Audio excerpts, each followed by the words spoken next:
Nabulabog na just in breaking news. Grabe na to. Sen Bato de la Rosa kumanta na PIDEA Leaks issues. Ayan, syempre, itong balitang ito ay nagmula kay Balitang Pinoy TV. At ilalagay ko sa description box ang link ng channel ni Balitang Pinoy TV para maging updated po kayo sa mga balita na kanyang inilalabas. At syempre, ito ang kanyang lingkod na si BT na magbibigay ng reaksyon at komento dito sa videong ating matutunghayan ngayon. So wag na natin pagtagalin at sabay-sabay na nating panoorin ang laman ng video na hatid sa atin ni Balitang Pinoy TV at bibigyan natin ng reaksyon ang balitang ito. Pasok! Okay.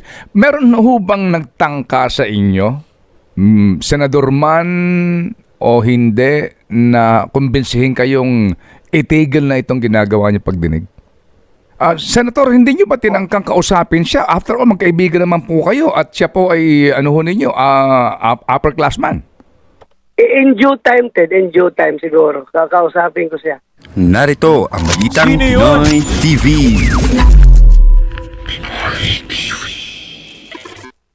Magandang araw sa atin lahat mga kababayan.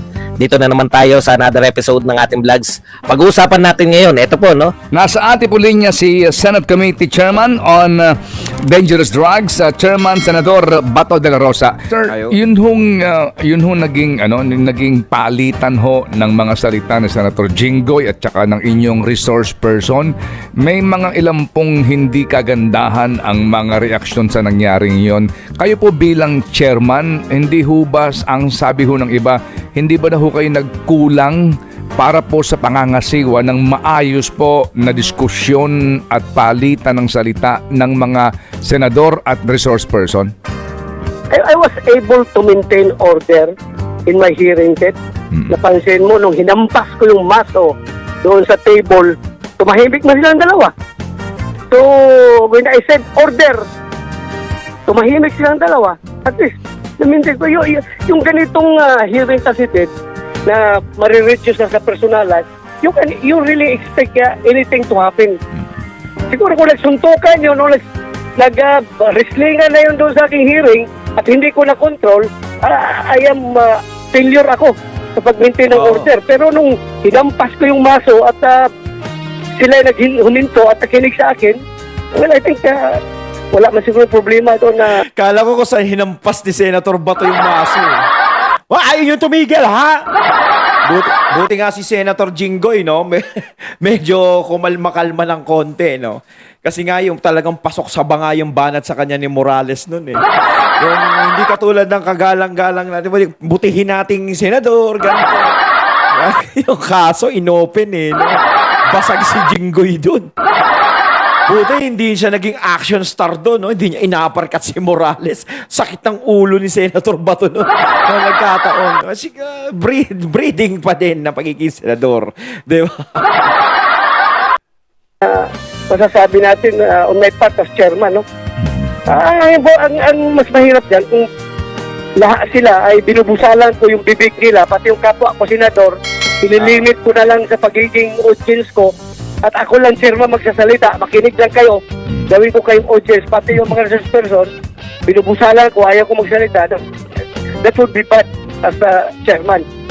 Pero kung ako, pinapakinggan ko lahat itong gusto sabihin nyo.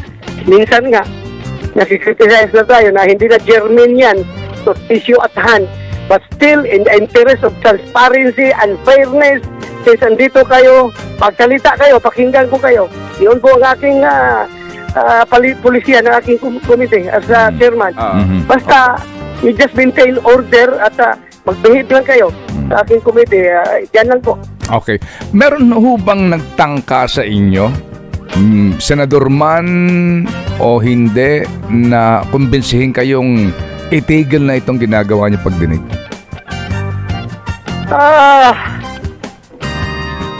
Personally, walang nagsabi sa akin. Huwag niyo sabihin na nag-isip ako bago sumagot, ha. Nag-isip ako dahil talagang inanalyze ko yung mga napag-usapan namin ng mga kapwa ko senador kung ako ba'y kanilang sinumbisi. Wala pong nagkumbisi sa akin. Wala. Yun lang sigurong yung attendance ni Atty. Paquito Ochoa, hindi pa ako pinag-uusapan na wag nang paatinin, pero on the public hearing naman openly, tinatanong ng ating mga kasamahan yung relevance ng precision niya, kasi bakit daw pag sinabi ganito, hearsay, walang personal knowledge. Si Senator Jinggoy nag-cite yan, si Senator Chis nag-cite yan sa aking hearing, at sinagot ko rin naman sila kung bakit minabuti kong itawag, dahil nga sabi nila wala daw personal knowledge, kundat yung pagbigay ng instruction.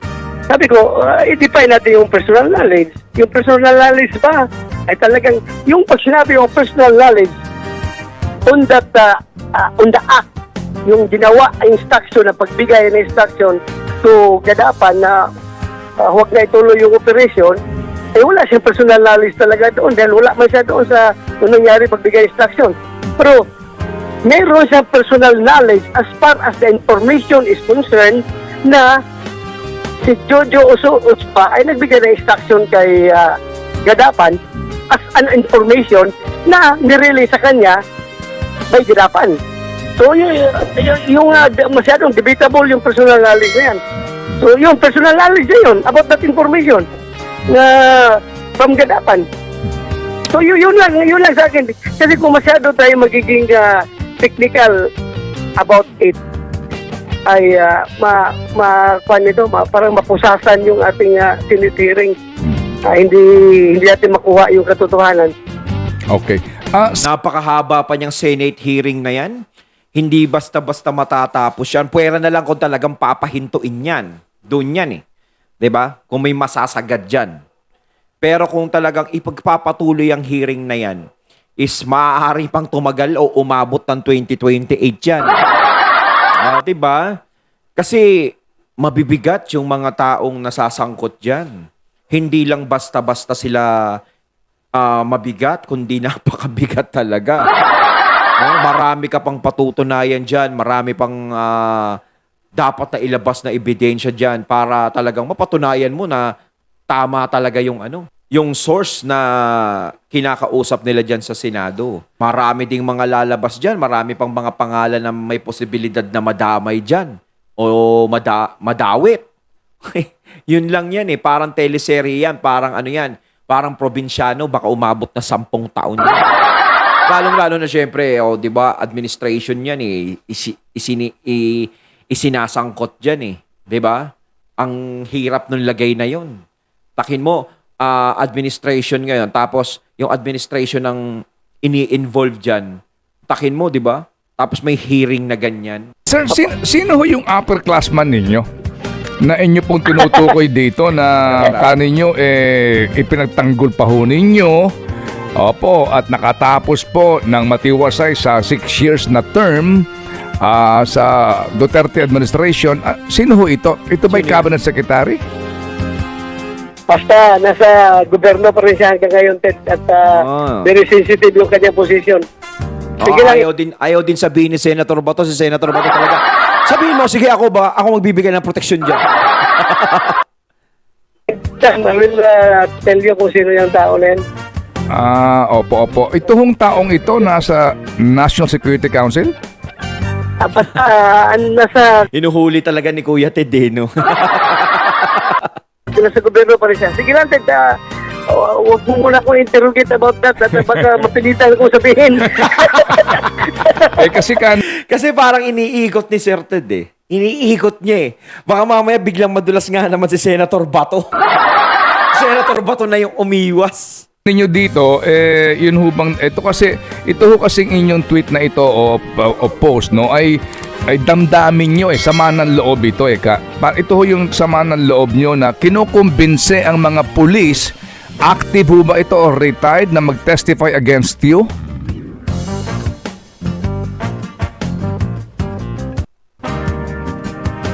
Senator? Opo?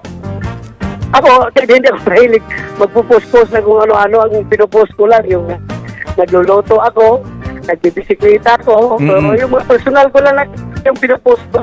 Oo nga po. Ito ho kasing post nyo na to, na nabasa ko nga, ito ho kasi sumasalamin sa pakiramdam, sa nararamdaman po ninyo eh. Opo.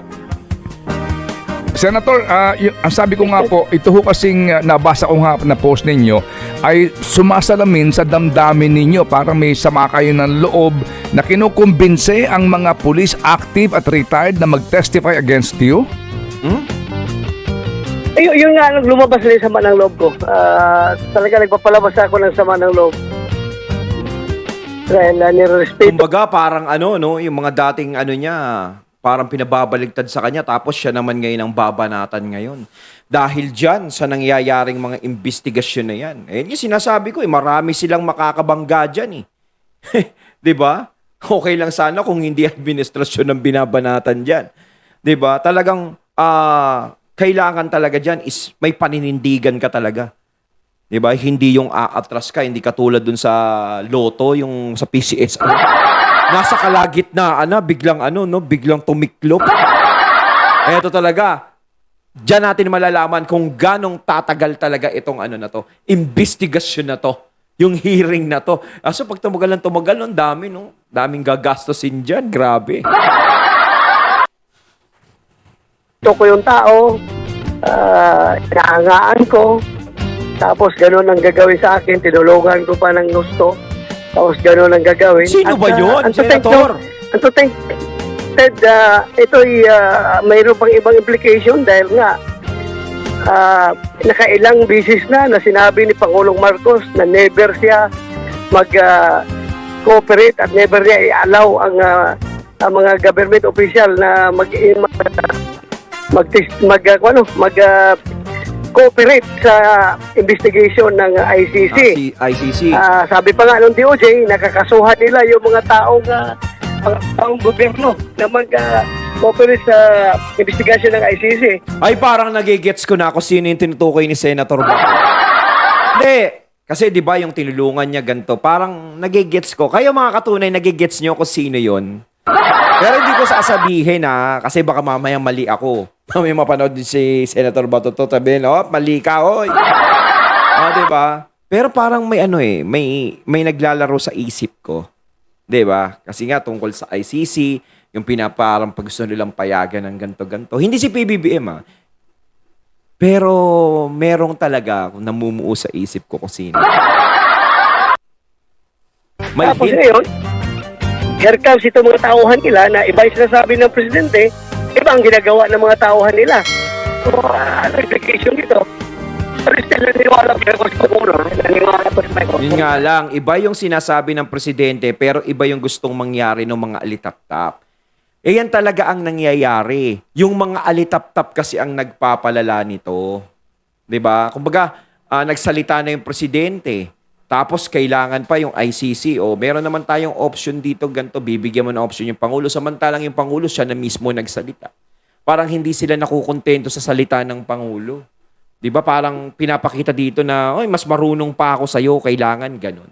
May ginagawa mang agad. Nagchachapi si Senator. Itong mga tao nila, dapat mananagot ito sa kanya. Hindi dapat niya ito pabayaan dahil hindi po maganda yung ganyang patalikod na pag-disobey ng pulisiya ng ating Pangulo. Senator, hindi nyo ba tinangkang kausapin siya? After all, magkaibigan naman po kayo at siya po ay upperclassman. In due time, Ted, in due time siguro. Kakausapin ko siya. In due time, pero wag mo na ngayon. Opo. Pero sa ngayon ho ba, as in pati po iba na mga dating nakaupo nung panahon ni Pangulong Duterte ay isinasama? Hello? Ayun, wala. Hello? Opo. Sa pagkumbinsi to testify o kayo lang po dito ang tinatarget nitong sinasabi niyo na hello, Senator? Napuputol. Sige. Senator? Hello, Senator. Sige po. Salamat po ng marami, Senator. Kasi nga baka si Senator Bato ay mobile eh. Ayun, at ating natunghayan ng video na nagbula kay Balitang Pinoy TV. Ayan ha. At syempre nadinig natin doon si Senator Bato, no, in interview ni Kuya Ted. Ayan. Kayo mga katunay, anong masasabi nyo tungkol dito? Comment lang po kayo sa comment box. So once again, I'm BT and I'm out. Peace.